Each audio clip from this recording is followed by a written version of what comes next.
Welcome to పొలిటెంట్ media. Social మీడియాలకు సంబంధించినంత వరకు చాలా వరకు కొన్ని వీడియోలను తొలగించడం కానీ లేకపోతే ఆ వీడియోలకు సంబంధించి ఆంక్షలు విధించడం, బ్యాన్ చేయడం అనేది సోషల్ మీడియాకు సంబంధించిన సంస్థలు ఏవైతే ఉంటాయో అవి రెగ్యులర్గా చేస్తూనే ఉంటాయి చాలా వరకు. ఎందుకంటే ఇతర మతాలను కించపరచడం కానీ లేకపోతే ఇతర రకాలైన అంశాలను దేశానికి సంబంధించి ఇబ్బందికరమైన వీడియోలు పెట్టడం కానీ మహిళల్ని కించపరచడం ఇలా అన్ని రకాలైన కేటగిరీస్ సోషల్ మీడియాలో ఉంటాయి. ఆ వీడియోలు అనే వాటిని వాళ్ళు తొలగించడం కానీ ఇతర రకాలుగా యాక్షన్ తీసుకునే అవకాశం ఉంటుంది. కానీ ఇటీవల జరిగిన ఒక పరిణామం మొత్తాన్ని కేంద్ర ప్రభుత్వానికి సంబంధించినంత వరకు చాలా సీరియస్ యాక్షన్కి సిద్ధమైనట్టుగా కనిపిస్తుంది.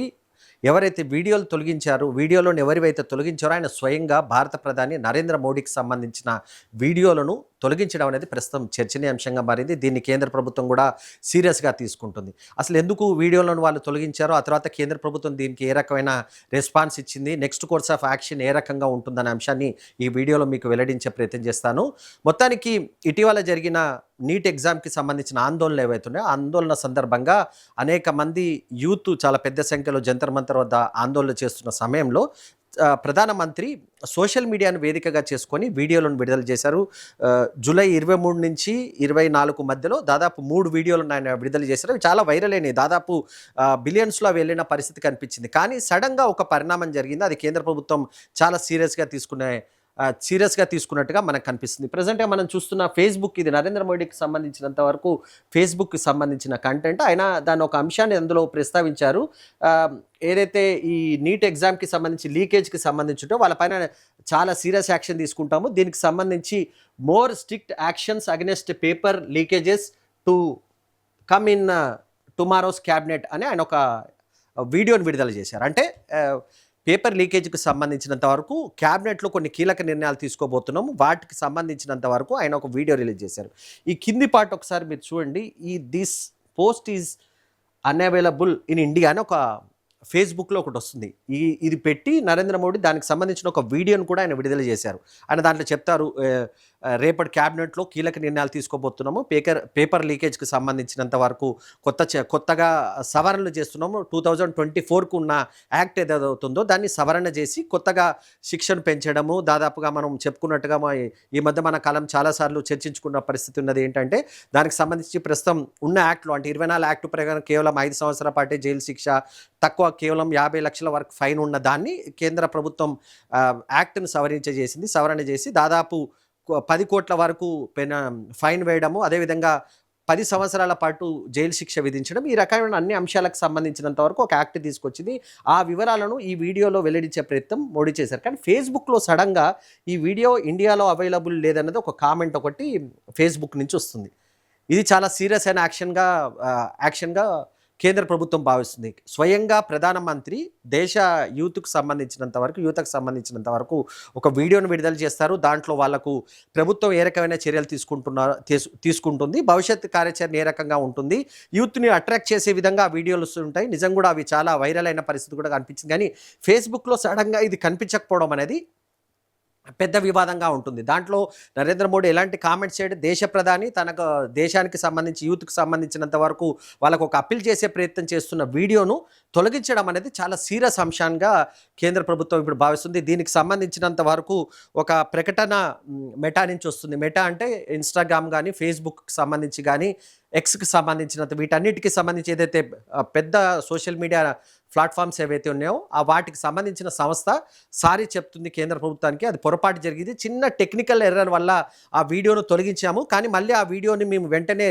రీపోస్ట్ చేశాము, అది అందుబాటులో ఉందని చెప్తుంది. కానీ అంతసేపు ఎందుకు దాన్ని తొలగించారనే అంశానికి సంబంధించి మాత్రం కేంద్ర ప్రభుత్వం చాలా సీరియస్గా ఉన్నట్టుగానే మనకు కనిపిస్తుంది. ఎందుకంటే ప్రధానమంత్రికి సంబంధించినంత వరకు వీడియోలు యూత్కు చాలా దగ్గరగా ఉన్నాయి, వాళ్ళు కనెక్ట్ అయ్యారు. చాలామంది పెద్ద సంఖ్యలో ఆ వీడియోలను చూస్తున్న సమయంలో ఫేస్బుక్ ఏ కారణం చేత అన్నది టెక్నికల్ కారణం అని చెప్పేసి మెటాకు సంబంధించిన ప్రతినిధులు ఒక ప్రకటన కూడా విడుదల చేశారు, సారీ కూడా చెప్పారు.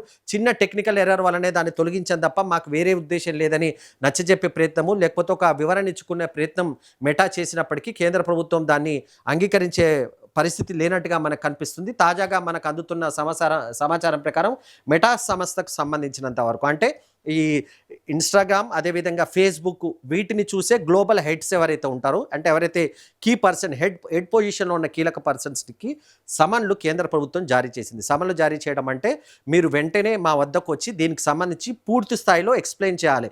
ఎక్స్ప్లెయిన్ చేసే వ్యక్తులు సామాన్య వ్యక్తులు అయి ఉండకూడదు. మొత్తం ఈ విభాగాలకు సంబంధించిన హెడ్స్ అయి ఉండాలి. అంటే ఇన్స్టాగ్రామ్కి సంబంధించినంత వరకు, ఫేస్బుక్కి సంబంధించి ఎవరైతే హై లెవెల్ అథారిటీలో ఉంటారో, అంటే హెడ్స్ ఎవరైతే ఉంటారో, అది కూడా గ్లోబల్ హెడ్స్ ఎవరైతే ఉంటారో మెటాకు సంబంధించి వాళ్ళందరూ కూడా రావాలని చెప్పేసి కేంద్ర ఐటీ శాఖ నోటీసులు జారీ చేసినట్టుగా మనకు సమాచారం ఉంటుంది. సో అత్యంత కీలకమైన నిర్ణయంగా, ఒక డెవలప్మెంట్గా దీన్ని మనం చూసుకోవాల్సి ఉంటుంది. ఎందుకంటే ఇప్పటికే కేంద్ర ప్రభుత్వానికి మెటాకు సంబంధించినంత వరకు, సోషల్ మీడియా నెట్వర్క్ సంబంధించినంత వరకు కొంత ఇటీవల కాలంలో కొంత వివాదంగా ఉంది. మనం కొద్ది రోజుల క్రితమే అనేక సోషల్ మీడియా నెట్వర్క్కి సంబంధించి కేంద్ర ప్రభుత్వం బ్యాన్ పెట్టిన సందర్భాలు కూడా చూసాము. కొంతసార్లు దానికి సంబంధించినంత వరకు చాలా రకాలైన కేంద్ర ప్రభుత్వం కొత్త నిబంధనలు తీసుకొచ్చే ప్రయత్నం కూడా చేసే పరిస్థితి కనిపించింది. ఈ రకంగా సోషల్ మీడియాలకు అదేవిధంగా కేంద్ర ప్రభుత్వానికి మధ్య ఒక గ్యాప్ ఉన్నట్టుగా మనకు తెలుస్తుంది. ఇదే సమయాన్ని దీన్ని చూసుకొని మెటా లాంటి సంస్థలకు సంబంధించి స్వయంగా ప్రధానమంత్రి చేసిన వీడియోలకు సంబంధించి కానీ, సెల్ఫీలకు సంబంధించినంత వరకు వాటిని తొలగించడం అనేది పెద్ద తప్పుగా చూస్తుంది. కనీసం ఎక్స్ప్లెయిన్ కూడా దానికి చేయలేదు. ఎందుకు దాన్ని తొలగించారంటే కేవలం టెక్నికల్ ఎర్రర్ అని చెప్తున్నారు, కానీ ఇది కరెక్ట్ కాదు కనుక ఖచ్చితంగా యాక్షన్ తీసుకోవాల్సి ఉంటుందని చెప్పేసి కేంద్ర ప్రభుత్వం నిర్ణయించింది. మెటాకు సంబంధించిన కీలకమైన హెడ్స్ ఎవరైతే ఉంటారో, అంటే ఎవరైతే కీలకమైన పోస్టులో ఉండే వాళ్ళందరూ కూడా కేంద్ర ప్రభుత్వం సమన్లు జారీ చేసి మీరు ఖచ్చితంగా రావాలి, వచ్చి ఎక్స్ప్లెయిన్ చేయాల్సి ఉంటుంది, మాకు సంబంధించినంత వరకు ఎక్కడ పొరపాటు జరిగింది, భవిష్యత్తులో ఇలాంటి చర్యలు మళ్ళా పునరావృతం కాకుండా ఏ రకమైన యాక్షన్ తీసుకుంటారనే అంశానికి సంబంధించి కూడా కేంద్ర ప్రభుత్వం ప్రశ్నించే అవకాశం ఉన్నట్టుగా తెలుస్తుంది. ఎందుకంటే సోషల్ మీడియాకి సంబంధించినంత వరకు ఇటీవల భారతదేశంలో కానీ ఇతర దేశాలకు సంబంధించిన డెవలప్మెంట్స్ ఒకసారి చూస్తే, అది శ్రీలంక కావచ్చు, నేపాల్ కావచ్చు, బంగ్లాదేశ్లో కూడా జెన్జీ ఏదైతే ఉందో, జెడ్ అని ఏదైతే కామెంట్ చేస్తున్నారో ఆ యూత్ అంతా కూడా సోషల్ మీడియాను వేదికగా చేసుకొని వాళ్ళకి సంబంధించిన కార్యక్రమాలు రూపొందిస్తున్న నేపథ్యంలో ప్రధానమంత్రి కూడా వాళ్లకు సంబంధించినంత వరకు ఎక్కడైతే వాళ్ళు యాక్టివ్గా ఉంటారో, అది ఇన్స్టాగ్రామ్ కానీ, ఫేస్బుక్ కానీ, ఇంకా వేరే సోషల్ మీడియాలకు సంబంధించి వాళ్ళు ఎక్కడైతే యూత్ ఎక్కడ యాక్టివ్గా ఉంటారో అక్కడికే వెళ్ళి వాళ్ళకు నచ్చజెప్పే ప్రయత్నం చేయడము, వాళ్ళకు కరెక్ట్ కావాలని చెప్పేసి తానే కాదు, ప్రధానమంత్రిగా తాను అప్పీల్ చేయడం కాదు, మీరు కూడా మంత్రులు చాలామంది సోషల్ మీడియాలోకి వచ్చి ఖచ్చితంగా ఈ రకమైన అప్పీల్ చేయాలి, వాళ్ళకు కరెక్ట్ అయ్యే ప్రయత్నం చేయాలని చెప్పేసి ప్రధానమంత్రి కూడా చాలా సందర్భాల్లో సూచించిన నేపథ్యంలో ఈ సోషల్ మీడియాకున్న మెటా లాంటి సంస్థ, ప్రపంచంలో అతిపెద్ద సంస్థ, ఈ రకమైన వీడియోలను తొలగించే అంశం మాత్రం ప్రస్తుతం వివాదంగా మారింది. మరి దీనికి సంబంధించి ఎక్స్ప్లెయిన్ చేసే వివరం లేకపోతే కొంత వివరణ ఇచ్చే ప్రయత్నం మెటా చేసినప్పటికీ కేంద్ర ప్రభుత్వం దానిపైన సంతృప్తికరంగా లేనట్టుగా మనకు సమాచారం ఉంటుంది. ఖచ్చితంగా వాళ్ళకి సంబంధించిన హెడ్స్ను పిలిపించిన తర్వాత నెక్స్ట్ కోర్స్ ఆఫ్ యాక్షన్ ఏ రకంగా ఉండాలి, భవిష్యత్తులో ఇలాంటి సంఘటనలు జరగకుండా ఏ రకమైన యాక్షన్ తీసుకోవాలనే అంశానికి సంబంధించి కేంద్ర ప్రభుత్వం కొన్ని కీలక నిర్ణయాలు తీసుకునే అవకాశం ఉన్నట్టుగా మనకు తెలుస్తుంది.